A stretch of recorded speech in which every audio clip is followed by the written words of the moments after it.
Hello बच्चों, welcome back. आज हम अपना नेक्स्ट टॉपिक स्टार्ट कर रहे हैं। लास्ट टाइम हमने कोलिगेटिव प्रॉपर्टी स्टार्ट की हुई थी। उसमें देखो नेक्स्ट कोलिगेटिव प्रॉपर्टी है depression in freezing point.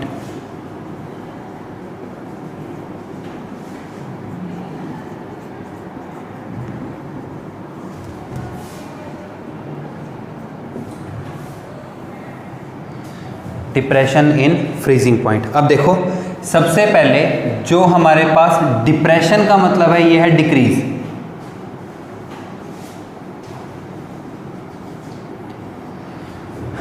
Type of colligative property है। तो देखो कोलिगेटिव प्रॉपर्टी में हमने क्या किया है कि non volatile solute is added to a volatile solvent. हम ये सारी की सारी प्रॉपर्टी स्टडी कर रहे हैं कब? जब हम नॉन वोलेटाइल सॉल्यूट को ऐड करते हैं किसमें? वोलेटाइल सॉल्वेंट के अंदर। अब देखो इसका मतलब ये है कि when non volatile solute is added to a volatile solvent, then freezing point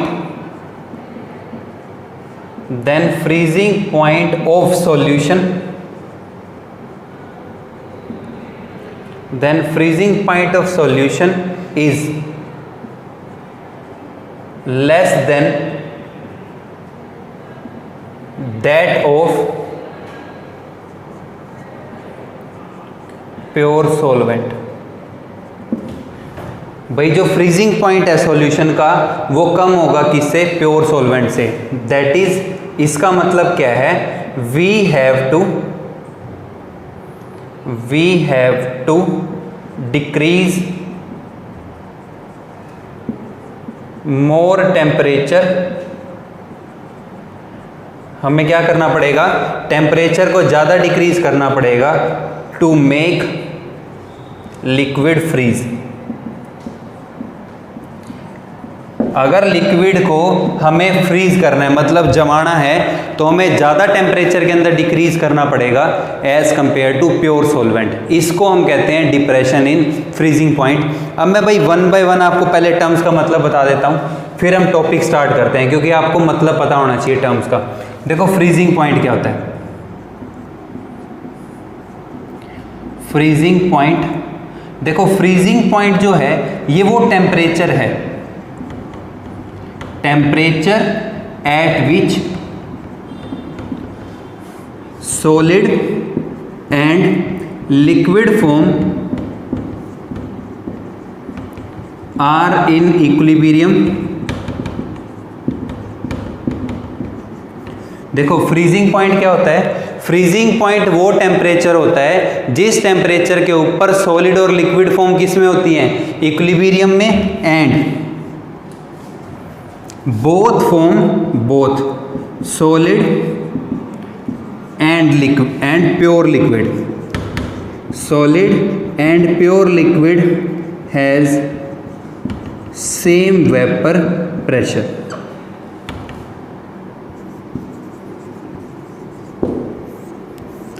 वो टेम्परेचर जिसके ऊपर सॉलिड और लिक्विड फॉर्म किस में होंगे? इक्विलिब्रियम में होंगे, और सॉलिड और लिक्विड फॉर्म का वेपर प्रेशर सेम होगा, उस टेम्परेचर को आप क्या कहते हैं? Freezing point. अब देखो मतलब क्या है इन टर्म्स का।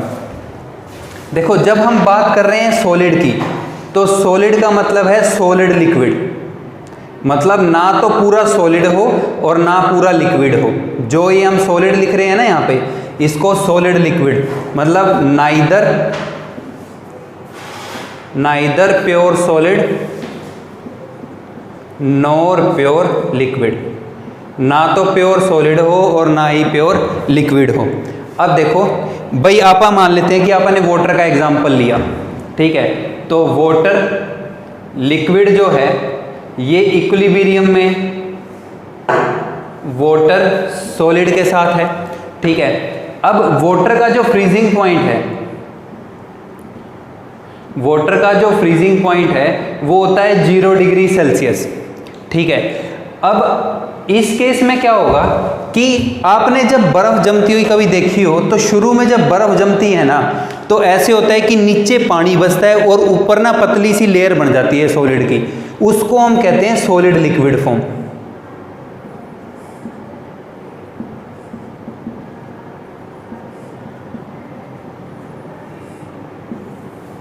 भाई आप कभी देखना बर्फ को जमते हुए, जब बर्फ पूरी नहीं जमी होगी ना तो पानी जो है वो ऐसे लग रहा होगा कि जैसे सॉलिड की तरह है, हार्ड लाइक हो रहा है और ऊपर एक पतली सी लेयर बन रही है, उसको हम कहते हैं सॉलिड लिक्विड फॉर्म।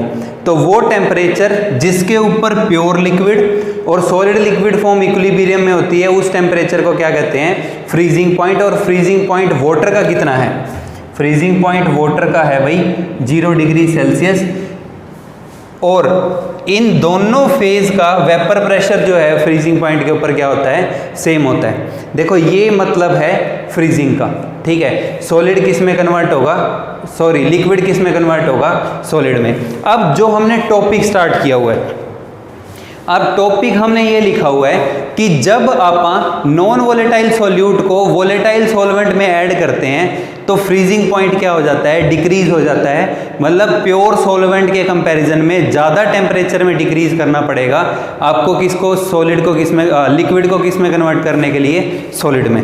अब देखो मैं आपको ये डायग्राम बना के बताता हूँ इसका कि ये कैसे होगा।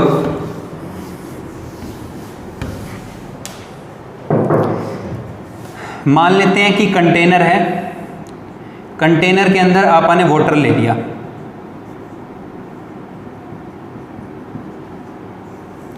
ठीक है। आपा को क्या करना पड़ेगा? टेम्परेचर को डिक्रीज करना पड़ेगा। यहाँ पे वाटर लिक्विड ले लिया आपने, तो आपा को क्या करना पड़ेगा? टेम्परेचर डिक्रीज करना पड़ेगा। और जब हम टेम्परेचर डिक्रीज करेंगे तो लिक्विड किस में कन्वर्ट होगा? सॉलिड में। तो यहां पे क्या बन जाएगा अपने पास? Solid.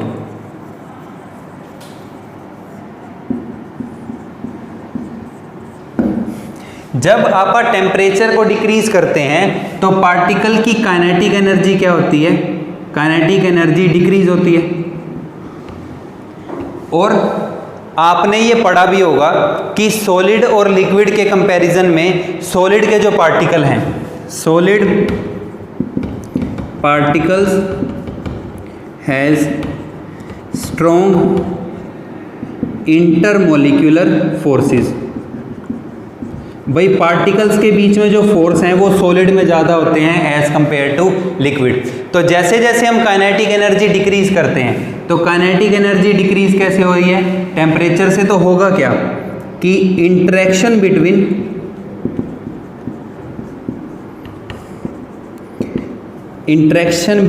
Liquid particle will increase. Liquid particles के बीच में इंटरेक्शन क्या होगी? इंक्रीज होगी और ये किस में कन्वर्ट हो जाएगा? सॉलिड में। बट अगर मैं इसमें कोई नॉन वोलेटाइल सॉल्यूट को ऐड कर दूं, अब मैं क्या कर रहा हूं भाई, यहां पे मैंने ये एग्जांपल ले लिया, यहां पे मैंने वाटर के अंदर नॉन वोलेटाइल सॉल्यूट डाल दिया।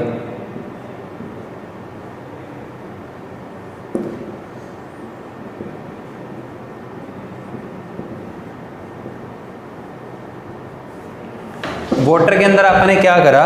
नॉन वोलेटाइल सॉल्यूट को ऐड कर दिया। अब नॉन वोलेटाइल सॉल्यूट जो है वो सरफेस पे भी होगा और ये बल्क में भी होगा, सेंटर के अंदर भी होगा।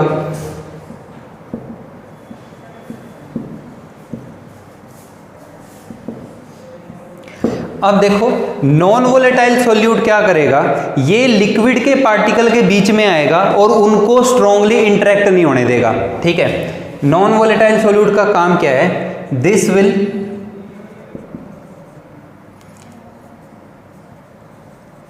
Decrease interaction between liquid particles. ये क्या करेगा? लिक्विड पार्टिकल्स के बीच की जो इंटरेक्शन है उनको डिक्रीज कर देगा, क्योंकि बीच में आ गया। तो अब लिक्विड पार्टिकल के बीच की इंटरेक्शन अगर डिक्रीज हो रही है, आप खुद सोच के देखो, अगर पहले एक बारी तो स्ट्रॉन्ग फोर्स बढ़ते जा रहे हैं, ठीक है, अब स्ट्रॉन्ग फोर्सेस इतने नहीं बन रहे, तो हमें क्या करना पड़ेगा, we have to decrease more the temperature, हमें टेम्परेचर को ज्यादा डिक्रीज करना पड़ेगा to make interaction in solution like in pure solvent. जैसे प्योर सॉल्वेंट के साथ इंटरेक्शन थी, उतनी इंटरेक्शन करने के लिए हमें क्या करना पड़ेगा, टेम्परेचर को ज्यादा डिक्रीज करना पड़ेगा, क्योंकि इंटरेक्शन कब इंक्रीज होगी, जब काइनेटिक एनर्जी डिक्रीज होगी, और काइनेटिक एनर्जी डिक्रीज करने के लिए हमें क्या करना पड़ेगा, टेम्परेचर को भी डिक्रीज करना पड़ेगा। तो यहां से आपको एक चीज समझ में आ गई होगी कि भाई जब नॉन वोलेटाइल सॉल्यूट को आप सॉल्वेंट के अंदर ऐड करते हैं तो फ्रीजिंग पॉइंट क्या होता है, डिक्रीज होता है, ठीक है। अब केस ये है कि जब वाटर के अंदर आप NaCl डाल देते हो, ठीक है, तो डिपेंडिंग अपॉन कंसंट्रेशन वाटर का जो फ्रीजिंग पॉइंट है, ठीक है, इसका जो फ्रीजिंग पॉइंट है वो 0 डिग्री सेल्सियस होता है, ठीक है। लेकिन जब आप वाटर के अंदर NaCl ऐड कर देते हो तो ये वाटर के फ्रीजिंग पॉइंट को डिक्रीज कर देगा up to -11 degree Celsius. NaCl और वाटर का जो मिक्सचर है कंसंट्रेशन पे डिपेंड करेगा, अभी हम पढ़ेंगे, कंसंट्रेशन लिखेंगे। आप कंसंट्रेशन को चेंज करो, जो मैक्सिमम डिक्रीज आ सकता है वो कितना होगा, -11। भाई अगर खाली वाटर 0 पे कर रहा है तो विद सॉल्यूट ये कितने पे करेगा, उससे कम पे, ठीक है, विल मूव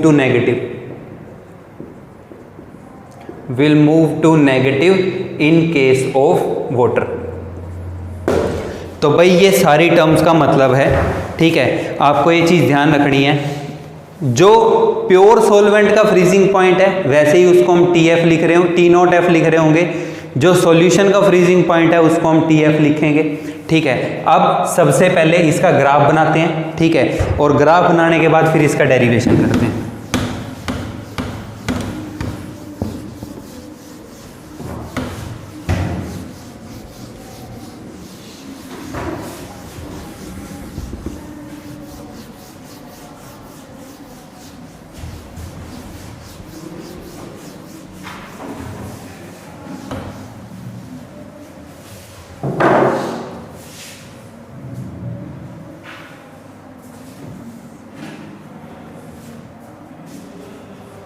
हम पहले ग्राफ बना के चल रहे हैं, और भाई वाई एक्सिस पे मैं लेके चल रहा हूँ vapour pressure,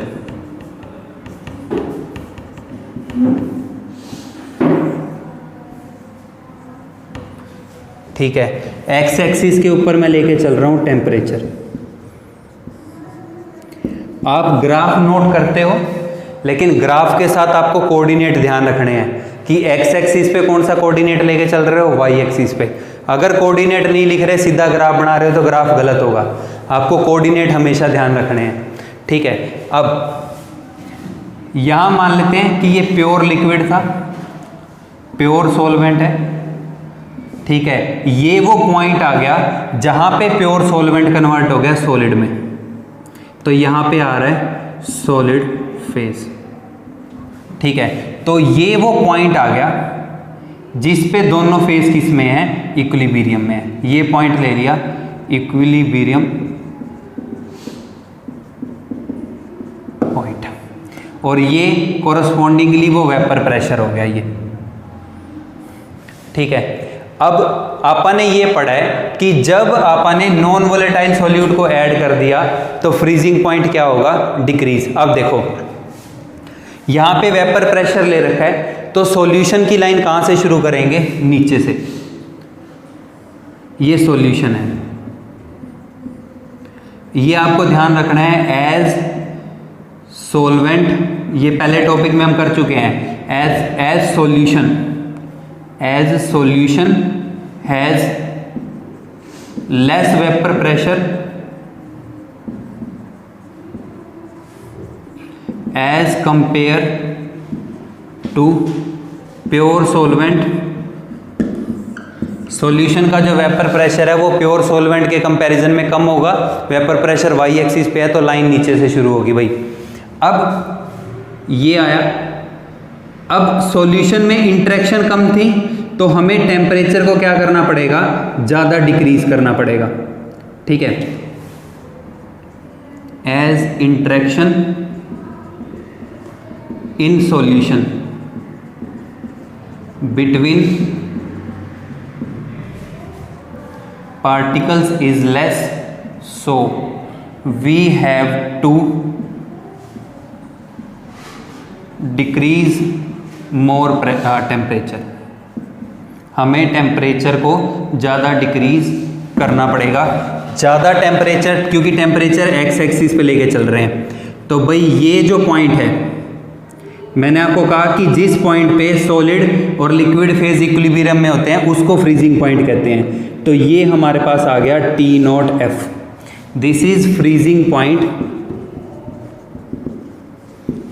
freezing point of pure solvent या प्योर लिक्विड। ठीक है, अब सॉल्यूशन का जो पॉइंट बनेगा वो ये होगा। ज़्यादा डिक्रीज कर रहे हैं तो नेगेटिव इधर इससे नीचे आएगा। ठीक है, तो ये हमारे पास बन गया क्या, पॉइंट ऑफ इक्विलिब्रियम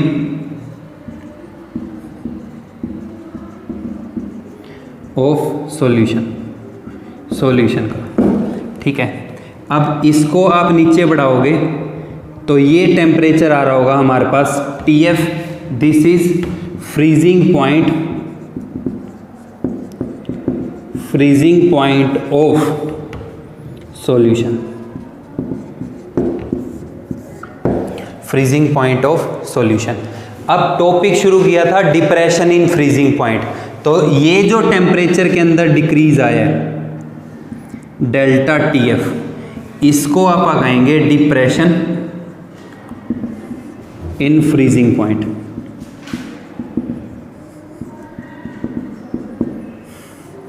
अब देखो डेल्टा TF जो है ये इक्वल आएगा T0F माइनस TF, क्योंकि फाइनली क्या है TF है, इससे पहले क्या है, फाइनली T0F है, इससे पहले क्या है TF। तो डिप्रेशन इन फ्रीजिंग पॉइंट जो है वो इससे फाइंड होगा। ठीक है बच्चों, प्रैक्टिकल एप्लीकेशन क्या है, जब कभी आप घूमने जाते हो, मनाली रोहतांग साइड जाते हो, तो या जहाँ पे हमारी फोर्सेस रहती हैं ऊपर हिल्स में, तो जब बर्फ़ पड़ने का मौसम होता है ना, वो उससे पहले क्या करते हैं, रोड के ऊपर सोल्ट छिड़क देते हैं। ठीक है, वो जब स्नो पड़ती है ना, स्नो ट्रू सॉलिड नहीं होता, ठीक है, वो फोम लाइक होता है। तो जब बर्फ़ पड़ती है तो उससे पहले उसके नीचे सॉल्ट है, बर्फ़ पड़ने के बाद जिस दिन भी थोड़ा सा टेम्परेचर इंक्रीज हुआ वो मेल्ट होएगी। ठीक है, जब वो मेल्ट होकर दोबारा फ्रीज होने की सोचेगी, अगर मान लो कि टेम्परेचर एक बार बर्फ़ पड़ गई जिस दिन, उससे अगले दिन धूप निकल आई, तो टेम्परेचर इंक्रीज होगा। टेम्परेचर इंक्रीज होने पे बर्फ़ जो है वो पिघल गई। अब पिघलने के बाद आपा ने नीचे सॉल्ट छिड़ रखा था, क्या बन गया, सॉल्यूशन बन गया। अब अगर अगले दिन फिर बर्फ़ पड़ रही है या टेम्परेचर फिर डिक्रीज हो रहा है, ठीक है, अब वो फ्रीज उतने टेम्परेचर पे नहीं करेगा, डिक्रीज होगा, और वो जो डिक्रीज आ रहा है उसी को कहते हैं डिप्रेशन इन फ्रीजिंग पॉइंट। ये वहाँ पे इसलिए यूज़ किया जाता है ताकि हिल्स हैं जो वहाँ पे, जहाँ पे हमारी फोर्सेस रह रही हैं, वहाँ पे बर्फ़ ज़्यादा ना जमे, वो अपने आसपास इसी को यूज़ करते हैं या वो रोड पे छिड़कते हैं इसको। ठीक है, तो भाई ये कंसेप्ट है पूरा डिप्रेशन इन फ्रीजिंग पॉइंट का। होप आपको ग्राफ समझ में आ गया होगा। आपको को नोट करने हैं ये पॉइंट, इंडिकेट जो मैंने करे हैं सारे। अब इसका डेरिवेशन करते हैं। हमने क्या करना है, हमने ये देखना है कि क्यों ये एक कोलिगेटिव प्रॉपर्टी है। ठीक है, तो अब देखो,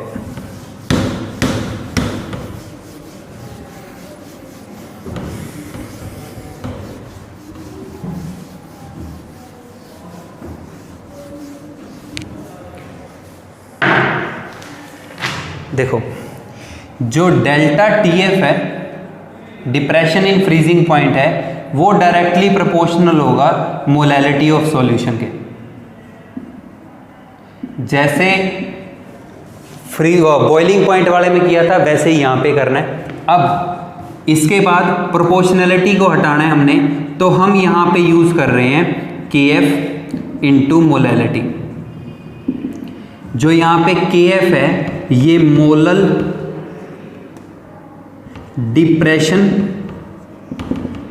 depression in freezing point constant है।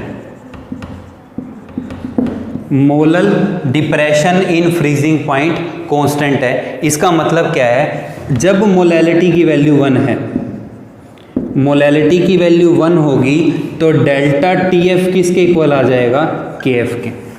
ठीक है, तो भाई ये कांस्टेंट होता क्या है, ये कांस्टेंट की डेफिनेशन ये बनती है, दिस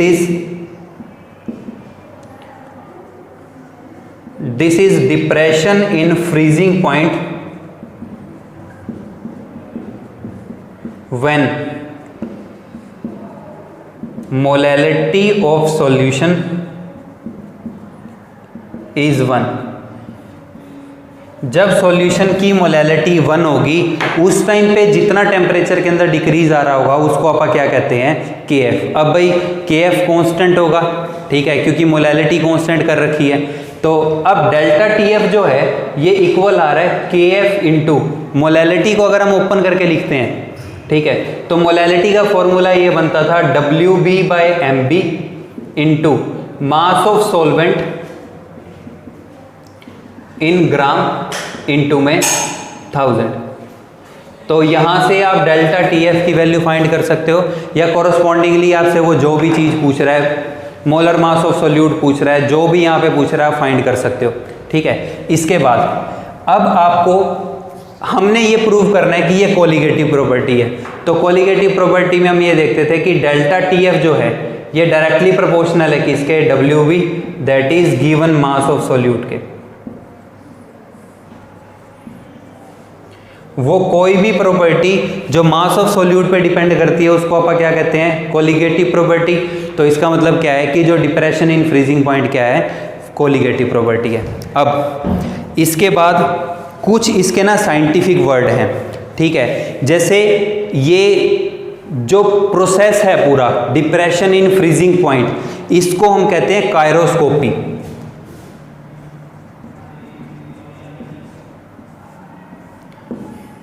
ठीक है, ये कायरोस्कोपी होता है, और जो हमारे पास ये कांस्टेंट आता है इसको हम कहते हैं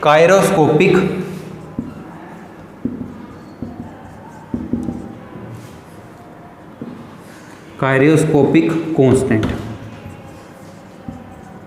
ये आपने ध्यान रखने हैं भाई वर्ड। ऐसे ही जो आपने बॉइलिंग पॉइंट करा था, ठीक है, उसको हम इवलियोस्कोपिक कहते हैं। वो अगर रह गया तो आप लिख लेना कि जो बॉइलिंग पॉइंट है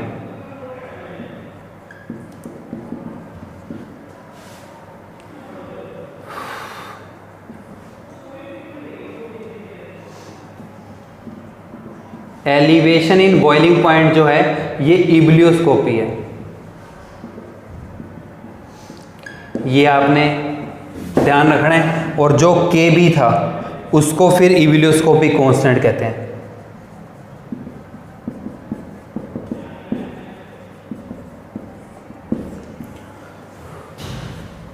boiling point ebullioscopy, freezing point कायरोस्कोपी।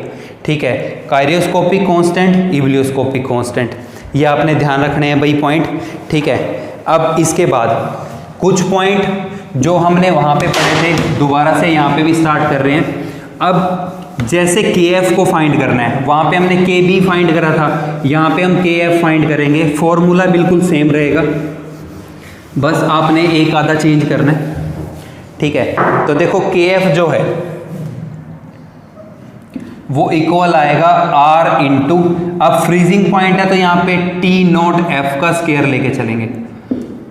KB निकाल रहे थे तो यहाँ पे B आ रहा था। ठीक है, तो यहाँ पे अब KF है तो क्या आएगा, F आएगा upon 1000 into delta H of vapour. अब आएगा, देखो हमने फ्रीज करना है। ठीक है, तो फ्रीजिंग में आता है फ्यूजन। फ्यूजन का मतलब होता है सॉलिड टू लिक्विड। ठीक है, इनटू में यहाँ पे आएगा m1 that is molar mass of solvent. ठीक है, तो ये हमारे पास फॉर्मूला बन जाएगा KF फाइंड करने का। ठीक है, R जो है ये गैस कांस्टेंट है। ठीक है, ये डेल्टा TF जो है ये अमाउंट ऑफ हीट है।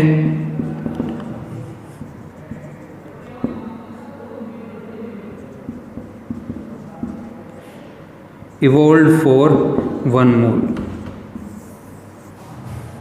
1 मोल लिक्विड से सॉलिड का जो कन्वर्जन है उस टाइम पे जो हीट निकल रही होगी उसको हम क्या कहेंगे, एंथैल्पी ऑफ फ्यूजन।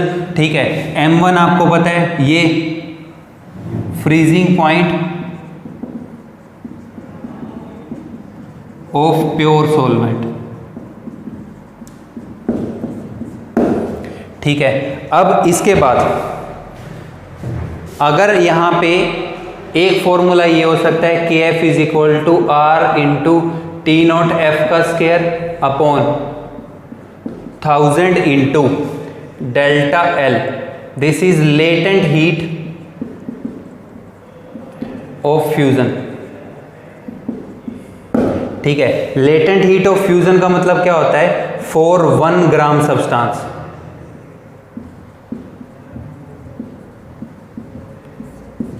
ठीक है, देखो यहां से डेल्टा H ऑफ फ्यूजन जो है ये 1 मोल के लिए है, अपॉन अगर आप मोलर मास कर दें, मान लो कि ये वाटर के लिए हीट थी तो वाटर का मास कितना था 18, तो 1 मोल के लिए जो हीट आ रही थी वो उसको हमने क्या करा, मोलर मास से डिवाइड कर दिया, तो ये क्या बचेगा delta L that is amount of heat for 1 ग्राम। 1 ग्राम के लिए जो हीट लगती है। ठीक है, आप ये फॉर्मूले ध्यान रख सकते हो, तो इन फॉर्मूले से हम फाइंड कर सकते हैं हमारी ये कॉरस्पॉन्डिंग टर्म्स। ठीक है, अब इससे रिलेटेड हम कुछ न्यूमेरिकल्स ट्राई करते हैं। ठीक है, आपको ये ध्यान रखने हैं point.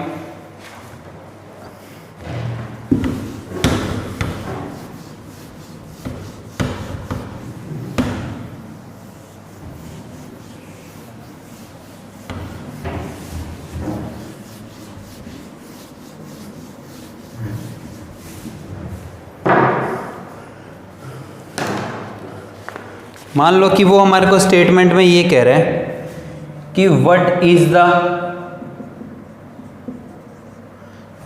The amount of iodine,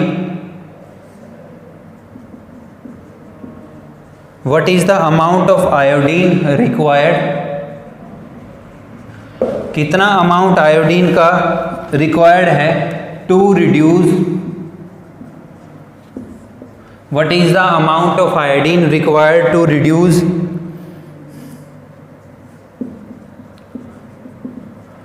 freezing point of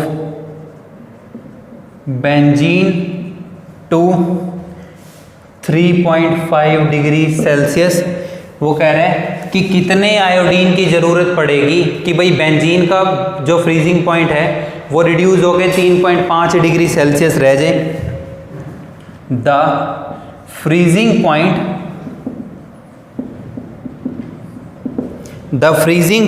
of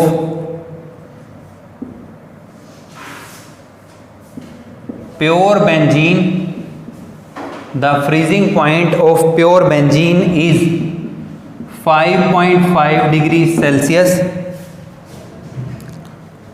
and KF for benzene is 5.12 kelvin kilogram mole inverse.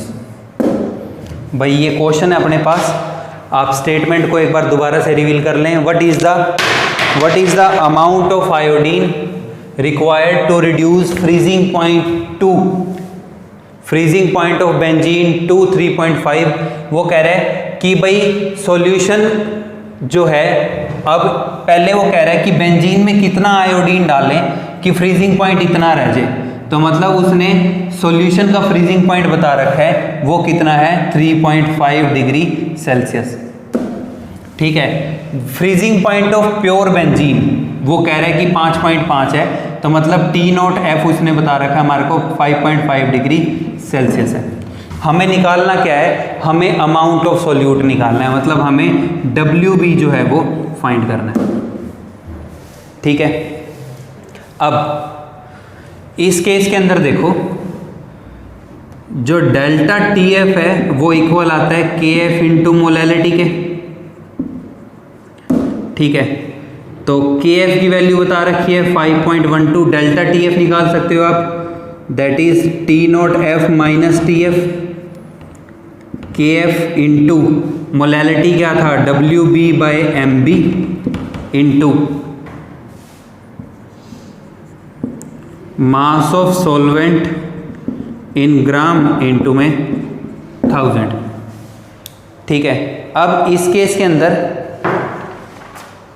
देखो और क्या मेंशन कर रखा है उसने हमारे को, उसने हमारे को इसके अंदर केस के अंदर और कुछ नहीं बता रखा, तो आप सॉल्यूशन की मोलैलिटी क्या मान के चल सकते हो। अब इस केस के अंदर मोलैलिटी आप WB फाइंड करना है, तो पहले MB निकाल लो। देखो T0F जो है वो उसने बता रखा है 5.5 है, TF कितना बता रखा है उसने 3.5 है, इक्वल टू KF बता रखा है 5.12 है, इंटू WB हमने फाइंड करना है। अब आयोडीन जो है वो I2 की फॉर्म में होता है हमेशा। ठीक है, तो आयोडीन तो ये बनेगा I2, तो आयोडीन का मास होता है 127, तो I2 का कितना हो जाएगा 127 इंटू 2 दैट इज 254।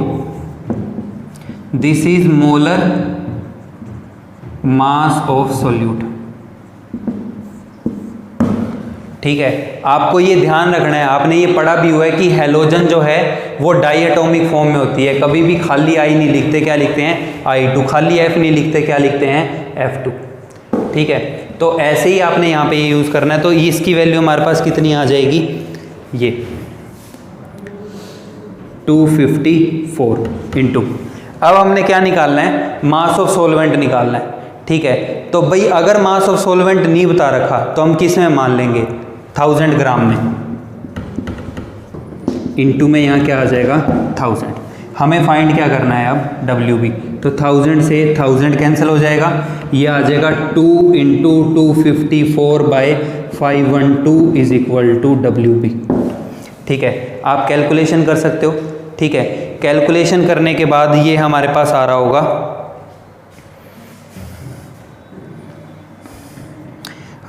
2 इंटू 254/512 है ना, तो 512/100 करोगे क्योंकि पॉइंट के बाद 2 अक्षर हैं, तो अब इंटू क्या आ जाएगा 100।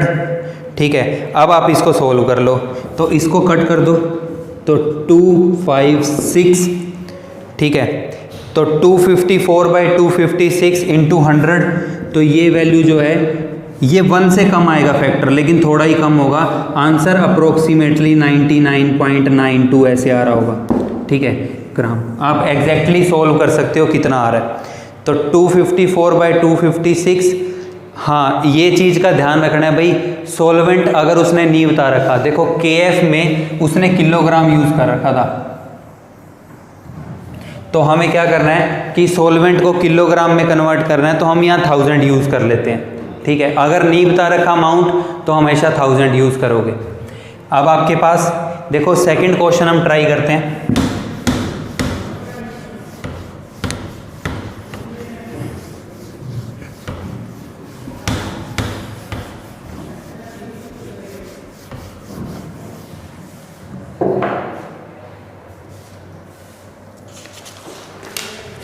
नेक्स्ट क्वेश्चन में वो हमें ये कह रहा है कि a solution of urea,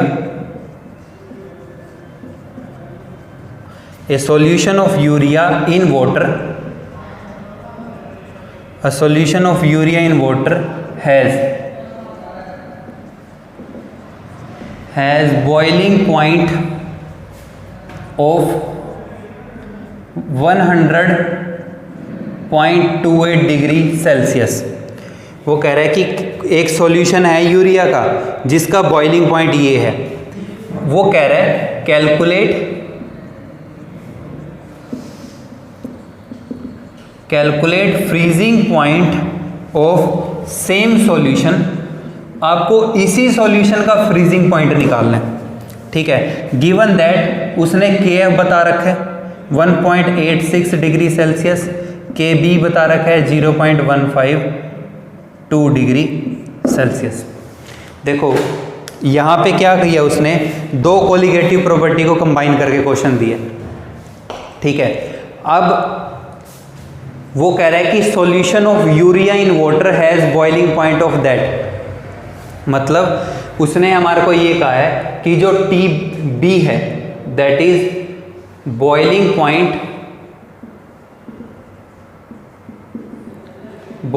point of urea solution.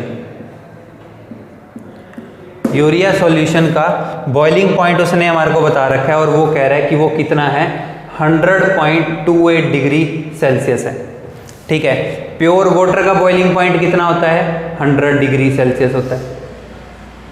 ठीक है भाई, तो अब इस केस के अंदर देखो, अब वो हमें कह रहा है कि आपको फ्रीजिंग पॉइंट निकालना है सेम सॉल्यूशन का। ठीक है, मतलब आपको क्या फाइंड करना है, आपको TF निकालना है। ठीक है, तो जब आप फॉर्मूला लिखते हो तो TF कहाँ से फाइंड होएगा, डेल्टा TF से। तो डेल्टा TF किसके बराबर है, KF इंटू मोलैलिटी। अब हमें पहले क्या चाहिए, हमें मोलैलिटी चाहिए। ठीक है, क्योंकि जो TF है, डेल्टा TF है, वो इक्वल होता है T0F माइनस TF के, is equal to KF into molality. अब T0F तो कितना होगा, देखो freezing point of pure water का जो फ्रीजिंग पॉइंट है दैट इज T0F, वो कितना है 0 डिग्री सेल्सियस, तो ये तो 0 हो गया। ठीक है, तो minus TF is equal to KF into में क्या आ गया भाई, मोलैलिटी के।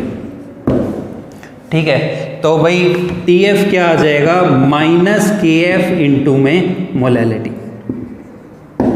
तो यहां से आपके पास TF की वैल्यू आ जाएगी, KF बता रखा है उसने, KF की वैल्यू उसने लिख रखी है हमारे को 1.86 डिग्री सेल्सियस।